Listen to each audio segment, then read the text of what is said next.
ভেঙে পড়েছে গ্রামের একমাত্র ভরসা। জীবনের ঝুঁকি নিয়ে বাঁশের সেতু পেরিয়ে স্কুল ও বাজারে যাচ্ছেন গ্রামবাসীরা দক্ষিণ 24 পরগনার নামখানা ব্লকের বুধাখালী গ্রাম পঞ্চায়েত এলাকায়। ইতিমধ্যে দক্ষিণ 24 পরগনা জেলার নামখানা ব্লকের বুধাখালী বুড়ির কোলে দাঁড়িয়ে রয়েছি।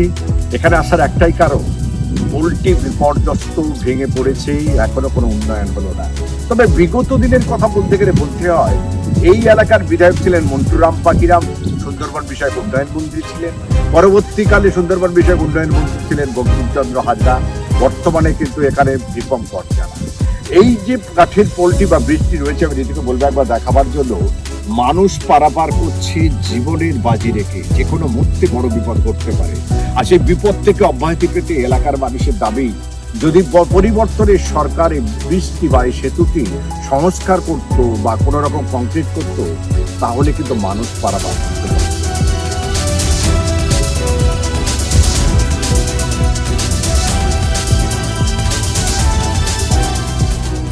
গ্রামবাসীদের অভিযোগ, প্রতিটি নির্বাচনের আগে রাজনৈতিক নেতারা কংক্রিটের সেতু নির্মাণের প্রতিশ্রুতি দিলেও ভোট শেষ হলেই সেই প্রতিশ্রুতি ভুলে যান। স্থানীয়দের দাবি, ফটিকপুর গ্রামের প্রায় 4000 মানুষ এই সেতুর ওপর নির্ভরশীল। প্রতিদিন অন্তত 2000 মানুষ এই পথ ব্যবহার করেন। কিন্তু সেতু ভেঙে যাওয়ার পর অনেকেই এখন প্রায় 3 কিলোমিটার ঘুরে গন্তব্যে পৌঁছাতে বাধ্য হচ্ছেন।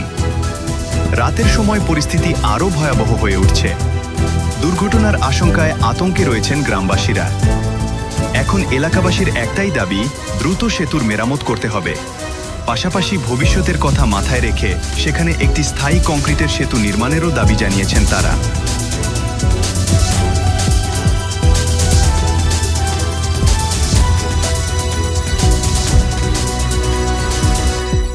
কি হলো, কি চাইছেন আপনারা? আমরা চাচ্ছি যে জনসাধারণ ভালোভাবে কীভাবে যাবে না যাবে সেই ব্যবস্থা করুক। এবার ভালো পোল হবে কি কংক্রিট পোল হবে কি জয়েন্ট পোল হবে, সে বর্তমান সরকার জানে। বর্তমানে আমাদের যাতায়াতের জন্য একটু ব্যবস্থা করুন। কবে এরকম হলো? হ্যাঁ, কবে থেকে হলো? আজকে 15 দিনের বেশি হয়ে গেল। সব সাংবাদিকরা আসছে, ফটো তুলে নিয়ে যাচ্ছে, বলছে আপনার পাত্তাই নেই এখনো। মানে আগের সরকার কিছু করেনি? ওই বললাম না, নিজেরাই ওই পঞ্চায়েত থেকে যেটা সারায়, এবারে মন্টু পাখিরা নিজে এসে দেখে বলে ঠিক আছে এখানে কংক্রিট সেতু করবো, কিন্তু ভোটটা নিয়ে যা চলে গেছে আর পাত্তাই নেই। এখন বর্তমান সরকার কি চাইছে? বর্তমান সরকার আমাদের যাতায়াতের জন্য সুব্যবস্থা করে দিক।